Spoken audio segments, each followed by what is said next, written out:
comrades of Rosemary. The time is late August or early September 1960. The place is Buffalo's Grosvenor Reference Library, a historic Buffalo institution in the process at that time of becoming part of the Buffalo and Erie County Public Library system. And there's Rosemary Neidenberg, wheeling into work on her bicycle from the apartment that she shared with her life mate, Milt Neidenberg, on the second floor of a brick building on Buffalo's Lower West Side. Rosie worked as a clerical assistant in the library. I'm not sure that that was her formal title, but the point is she was a low-paid clerical worker, not a professional librarian, in that huge old building at the corner of Franklin and Edward Street in downtown Buffalo. Young Bob McCubbin, starting his first year of college at the University of Buffalo, had just been hired as an after-school and weekends stack worker at the Grosvenor. It was a sunny, late summer afternoon, his first day on this new job. The stack supervisor pointed to a short stairway that led to a small room where we were supposed to take our breaks. I entered the room and there was Rosie. Now, to fully appreciate what happened next, you need to know that young Bob was a typical product of the 1950s McCarthyism. As just one example, when the by the way, I'm not nervous, I'm just old. It's just one example. When the Soviet Union launched a satellite, Sputnik 1, into space in 1957, I wrote a piece for my high school newspaper bemoaning this terrible victory of this terrible, evil empire. We all have a past. As I looked around the break room for a place to sit, Rosie smiled at me and asked me my name. Her second question was, and I swear these were her exact words, "Well, what do you think of Fidel Castro?" I won't embarrass myself by relating to you my answer. So, suffice it to say, this initial remarkable encounter blossomed into a lifelong friendship and comradeship. Now, what could be more innocuous and boring than a library clerical job? Not where Rosemary was concerned.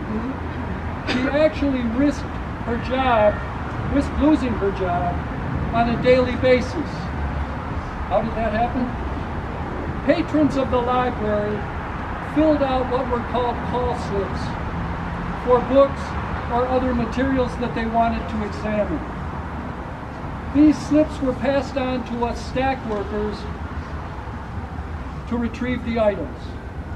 Each day's call slips were eventually passed along to Rosie for statistical purposes. She found another use for them. Anytime she found call slips requesting Marxist literature, Black liberation literature, or evidence of other anti-capitalist or pro-revolutionary interests, out of sight of the librarians, she quickly copied down the name and address of that person, and then, maybe a few weeks later, that person would receive a copy of Workers' World in the mail. Several years after I first met her, Rosie had a beautiful baby. Since meeting Rosemary, I had become good friends with her and with her life partner, Milt. I was often invited for dinner. With the new arrival in their home, I started having dinner with them every Friday, after which I would function for a few hours as a babysitter for Nina, while they left the apartment to go to some meeting, which I preferred not to know about. Communists, but they were such nice people. The only time I ever saw Rosemary cry was the afternoon of their move to New York City. Brooklyn, actually, in the middle 60s. Rosie loved that largely Italian working class community on Buffalo's Lower West Side. It was a very painful farewell.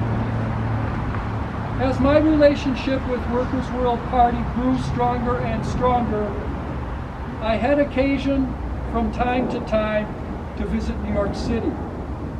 As far as I could tell, Rosemary adjusted well to life in the big city. I remember one afternoon, I was taking care of Nina while Rosie ran a Midtown Manhattan errand. I was supposed to pick her up at a certain corner at a certain time. If I remember correctly, little Nina had learned a new word that day. But not for me, I hasten to add. On the other hand, it was a common word, and she and I began practicing it. Cruising through Manhattan's shaded canyons in my VW Beetle convertible, top down, shouting at the top of our lungs, "Shit! Shit!" Do you remember that? No. It happened. When it happened today. Okay. We were late in picking up Rosie, and she was not pleased. But we quickly moved on to happier topics. The summer of 1967, I took my National Defense student loan and spent 3 weeks in Europe. I stayed with Rosie and Milt the night before my scheduled flight departure from New York City. They drove me to the airport in the morning. Rosemary remarked that it would be a long flight to London and handed me a paper bag containing a sandwich and some special brownies that she had made. "Once you're in your seat, eat them," she said. "They will make the time pass quickly." They did. Rosemary was a lifelong friend. I was 18 when we met. I last visited her at her home during New York's Reclaim Pride March weekend in June of 2019. I last spoke with her by phone a few weeks before she died. Rosemary offered me the unconditional love that we all long for. But she also offered me a model for a revolutionary life. I loved her, not simply in return for her acceptance of my many shortcomings, but also for her lifelong promotion of communism through the vehicle of a Bolshevik-type workers' party. Was Rosemary a fighter? Yes. You bet she was. Maybe Deirdre Griswold can correct me if my memory on this is wrong.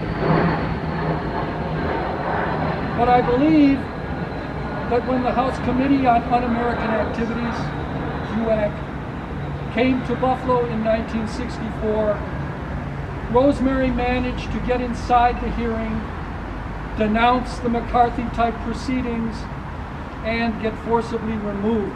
I may be wrong on this, but I know she was there, and I also have a memory. I remember seeing a photo of Deirdre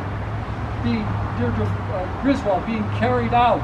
He was carried out after disrupting them. That might have been a different hearing, though. I'm not sure about that. In any case, the HUAC hearing lasted a couple of days.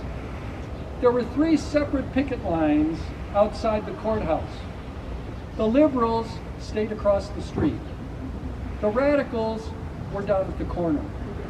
The communists positioned themselves almost directly in front of the entrance.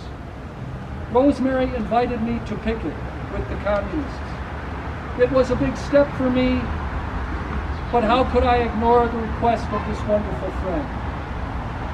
If we fast forward 50 years, scarcely a day passes when I don't see something or hear something that I know would delight or outrage her. I start to make a mental note to relay it to her before I remember the terrible loss that we all have suffered. Oh boy. The last page. When I think of Rosie, I remember a person of uncommon personal strength and a profound capacity for love. She loved her comrades, her class, and she loved animals. Although she never met my dog Minnie, she always asked about her. When Milton died, I could find no words that might comfort Rosie, so I emailed her a photo of Minnie looking very sad. Rosemary's brilliant class consciousness and positive revolutionary outlook, which of course characterized all the members of Sam Marcy's comrades, was evident in everything she did and said. Finally, Rosemary would occasionally refer to me as her son. I never felt worthy of this honor, but I cherish that honor very much. Thank you, Nina, for allowing me these thoughts.